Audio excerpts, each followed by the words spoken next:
Hi, it's Nick from the Run Testers, and in this video we're going to be comparing the Hoka Rocket X and the Hoka Carbon X2.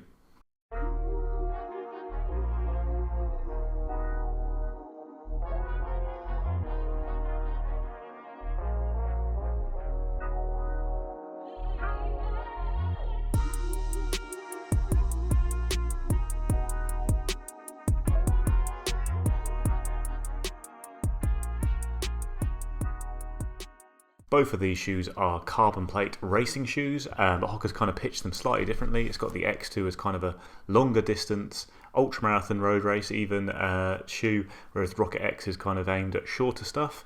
However, there are a few similarities between them. We can start by going through. Both have an engineered mesh upper. The Rocket X has a really quite a short tongue and very long laces. That's a slightly weird design. I found it a bit harder to get a lockdown fit with this around the midfoot, but just had to crank the laces a bit tighter. Not too big a problem. Both very comfortable uppers. I found no rubbing or anything like that. Breathable, good uppers. Both of the shoes have Hoka's kind of early stage meta rocker design. Hoka's been really keen on rockers for a long time, and now they're in lots of shoes, obviously. And like I say, they both have a carbon plate. However, there are lots of differences between the shoes as well. Like in the midsole, both kind of use a CM EVA kind of compound, but it's a single density in the Rocket X, whereas the X2 has a dual density profile midsole. The idea here of all kind of Hoka's Pro Fly shoes, you get a slightly softer landing zone and then a firmer kind of toe off here to try and put some kind of pop to your toe off. All in all, the Rocket X is the slightly softer of the two shoes. The X2 is softer than the Carbon X, still has a slightly firmer ride overall compared to the Rocket X. Both are, carbon plate shoes, but they're not soft, springy shoes like the Vaporfly. They have a kind of firmer ride, probably more akin to something like the Brooks Hyperion Elite 2 or the Saucony Endorphin Pro. Obviously, one other notable difference is the heels. The X2 has this swallowtail design that's crept into a few shoes lately. It's also on a couple of other Hokas. The idea is to create quite a kind of natural and easy landing for heel strikers to roll them through the foot strike kind of more efficiently. I am a heel striker. Of the Run Testers, I am the heel striker. I haven't say I've hugely loved this swallowtail design, but that's kind of what it's there for. And then there are differences on the outsoles as well. The X2 has kind of got a full kind of rubberized outsole, which I haven't had any problems with durability yet, but might not be one that you'd want to take off-road. Whereas the Rocket X is mostly a rubberized outsole, but there are some targeted rubber areas kind of at key impact zones to try and kind of reduce the wear and tear on the bottom of the shoe. In terms of kind of their stats, they both have a 5mm drop, and the Rocket X is the lighter two of the shoe by quite a long way. It's 217 grams in my UK size 9, which is 7.6 ounces, whereas the X2 comes at 246 grams or 8.6 ounces. And there's a slight difference in price here in the UK. In the UK, the Rocket X is £140 and the X2 is £160, but both seem to be listed as $180 in the US. I'm not sure why that is. So the fit for me in both of these is pretty similar. I'm true to size in both of them. I find them both very comfortable shoes to wear. They both have a very similar kind of narrow fit to them, but it's not a bad narrow fit. The material in both of them, the uppers, it's quite relaxed. Even though the side of my feet pushes out a little bit, it's not uncomfortable. It's kind of like a sock material, so it kind of holds them in firmly, but doesn't feel uncomfortable in any way. So yeah, true to size in both. So fit for me, generally, no real major issues to kind of report. Both of these shoes are quite narrow in look and fit. What I would say is, I think on the X2, I think you're getting a little bit more space in the toe box, which I kind of think makes sense in terms of it's being a shoe that's kind of designed for those kind of longer distances. Compared to the Rocket X. I think the Rocket X, it kind of pulls you in a bit more, feels a little bit more kind of like built for kind of that snappy kind of speed in them. So for me, the fit was true to size in both shoes. Like I say, there's some slightly odd things going on with the Rocket X with this very short tongue, and who knows why these laces are so long. I did find that I got a reasonably narrow foot. I had to crank this a bit tighter around the midfoot to get a lockdown fit, but didn't really have any problems. Found the fit very comfortable on both shoes. I've done about 65k in both of these shoes now, and they're quite difficult shoes to distinguish between because they both do a very similar thing. They both have carbon plates. They're both designed for running a little bit faster, but also to be a bit more versatile as well. They both have a nice bit of midsole cushioning underneath them, and they feel very similar when you're running in them. However, I much prefer running in the Hoka Rocket. It's a little bit more lightweight. It just feels a bit more springy. It feels a little bit more lively when you're running in it. I think it feels a little bit more comfortable as well. And you can feel it. When you're running in it, you can feel the benefit that you're getting from it. It's an enjoyable run, and I've much preferred running in that shoe to the Carbon X2. I just don't really feel any enjoyment in wearing it. It's not particularly a bad shoe. I don't feel like it's having any sort of negative impact on my running when I'm out there on the road. But also I don't feel any kind of enjoyment or effect from the actual shoe itself. And that's maybe because it's not really designed for those shorter distances where you're changing the pace a bit, which this does a great job at. It feels very bouncy, and it feels like you can change the pace. You can pick up the pace very quickly. You can change direction in this. It just feels very nippy and light. Whereas the Carbon X2 doesn't feel like that. It's not particularly heavy shoe, but it just feels like it's not really designed with the sort of movements and speed that this shoe is. And that may be because it's a shoe designed for longer distances. If you look at Jim Walmsley, who actually wore the original Carbon X to break the 50-mile record and attempted the 100k record in the Carbon X2, that would suggest that this is a shoe designed for longer distances and efficiency over that. Which, when I've done longer runs, the most I've run on this is 24k. I did enjoy it more for that. I was trying to maintain a consistent pace. I did enjoy it a lot more, and I think that's probably where this comes in. I don't think it's a particularly fast shoe. I don't think it's up there with some of the likes of Nike's Vaporfly and the Alphafly.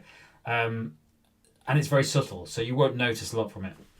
This just feels a lot nicer, lighter, and jumpier. I think this is probably best designed for shorter distances, although I think you could go up to marathon in it and be perfectly comfortable.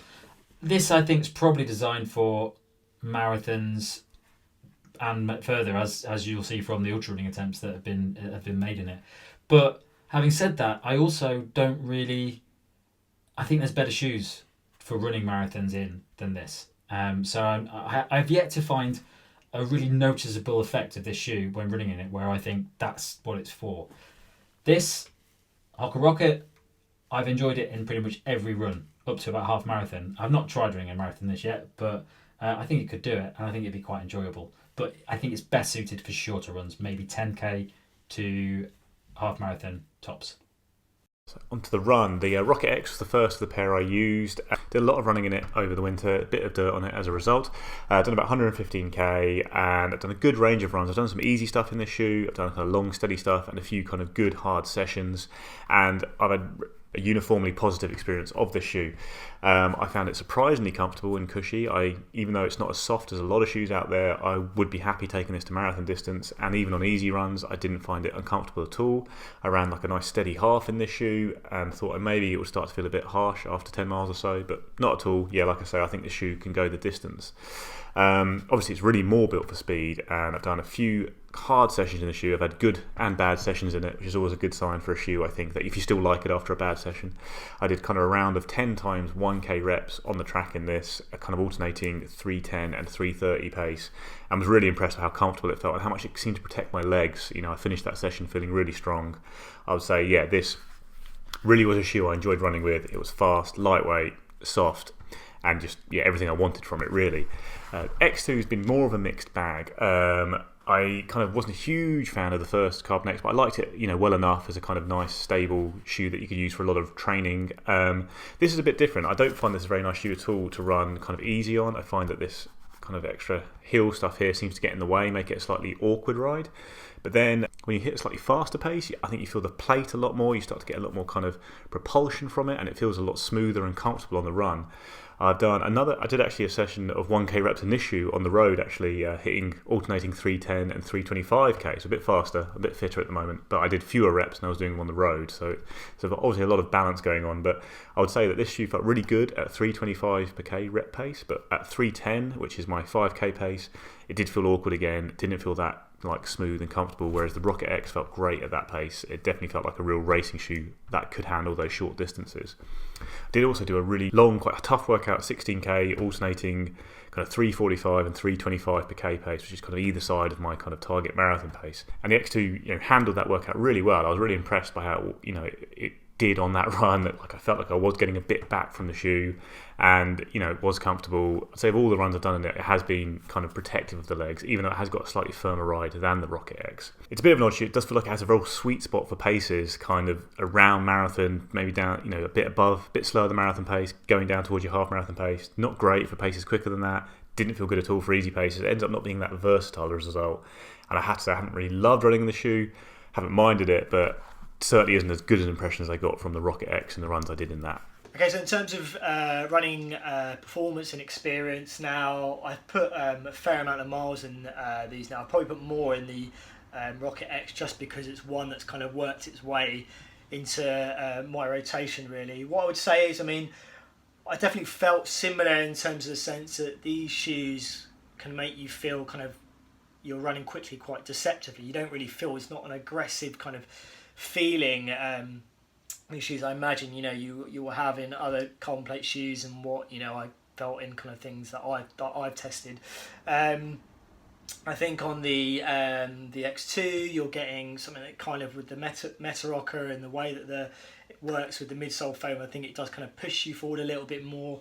I think with the Rocket X, it's a little bit more, I think, consistent in the runs, maybe a little bit firmer, but not in a kind of horrible way. And actually, I generally prefer a little bit more kind of the cushioning kind of feel, but actually I think it's a good balance in the Rocket X.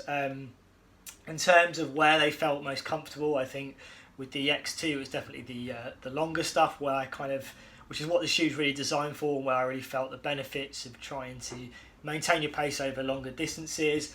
With the Rocket X, it was definitely on the shorter, quicker stuff that I noticed it straight away. But the more miles I put in, the more I realised I could actually use it for other kind of training sessions, just kind of go out and run some miles, or go a little bit longer on those weekend runs. So running performance for me generally was good across both shoes. I definitely would say that I probably enjoyed the Rocket X more and more on kind of different kind of sessions that I did, whereas I think with the X2 it was good for the shorter stuff. I didn't love it for kind of intervals. I found it a little bit clumpy in places, and the longer stuff, definitely you appreciate the kind of what's been done in terms of design, in terms of offering that kind of comfort over longer distances.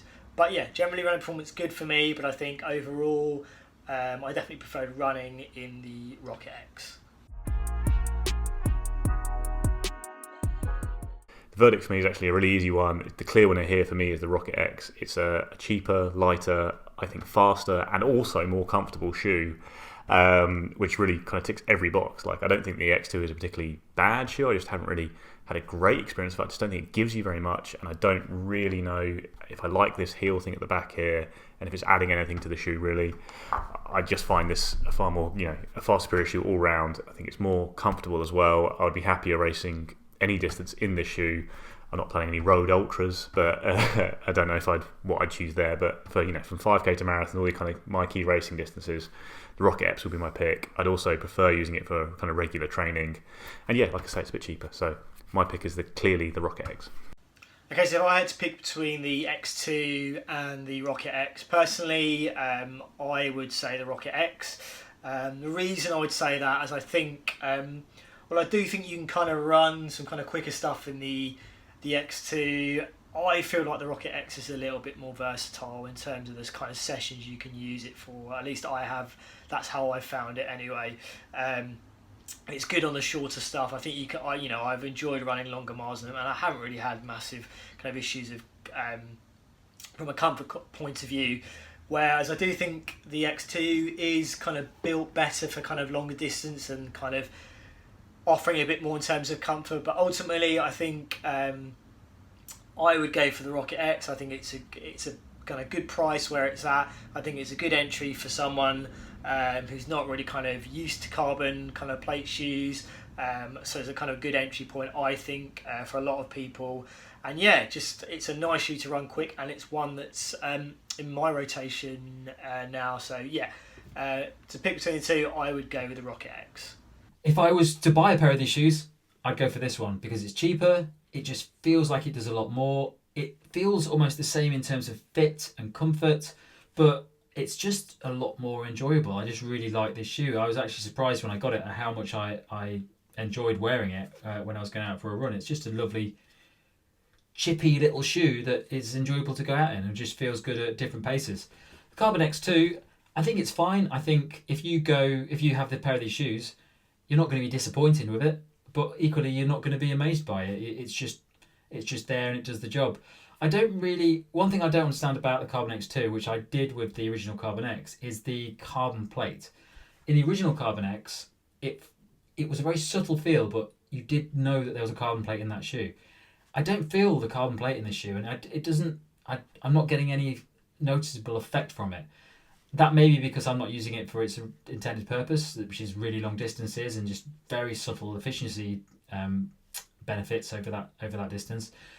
But for a shoe that costs £160 with a carbon plate, there's so many carbon plate shoes on offer now. I just don't think it's very difficult for it to compete with those. And if you want an experience like the Vaporfly or the Alphafly, it's not going to be this. And also, if you want a faster experience and a lighter experience, something like the A6 Meta Racer, again, this is not the same sort of shoe though. So it's a very difficult shoe to target. This has a carbon plate in it, and I think this is more akin to something like the A6 Meta Racer, which is designed for shorter, lightweight, faster runs where you're in control and you can change the pace and you just enjoy it. So for me, I think this is just the best all-round shoe out there. Carbon X2, I actually prefer the original Carbon X, so I would definitely go for this over the Carbon X2.